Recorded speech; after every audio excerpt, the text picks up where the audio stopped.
வணக்கம். நீங்கள் இணைந்திருப்பது எம்ஏஎன் மீடியாவோடு. சுரேஷ் சிலை தொடர்பில் நீதிமன்றின் இன்றைய உத்தரவு.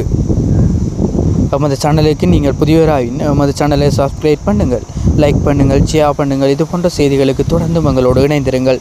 இனி விரிவான செய்திகள். தடுப்பு காவலில் வைக்கப்பட்டுள்ள அரச புலனாய்வு சேவையின் முன்னாள் தலைவர் தாக்குதல் செய்த ரிட் மனு ஆகஸ்ட் 25ஆம் தேதி விசாரணைக்கு எடுத்துக்கொள்ளப்பட உள்ளது.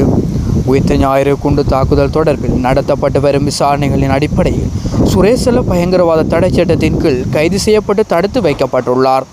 இந்த நிலையில் பயங்கரவாத தடை சட்டத்தின் கீழ் தாம் கைது செய்யப்பட்டு தடுத்து வைக்கப்பட்டுள்ளமையை எதிர்த்து சுரேஷ் ரிட் மனுவை தாக்கல் செய்துள்ளார்.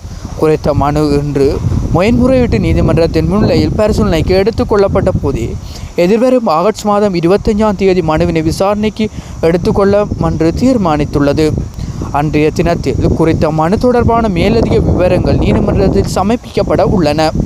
இதுபோன்ற பல செய்திகளை எங்களோடு இணைந்து செவிமடுப்பதற்கு எமது சேனலை சப்ஸ்கிரைப் பண்ணி தொடர்ந்தும் எங்களோடு இணைந்திருங்கள். நன்றி.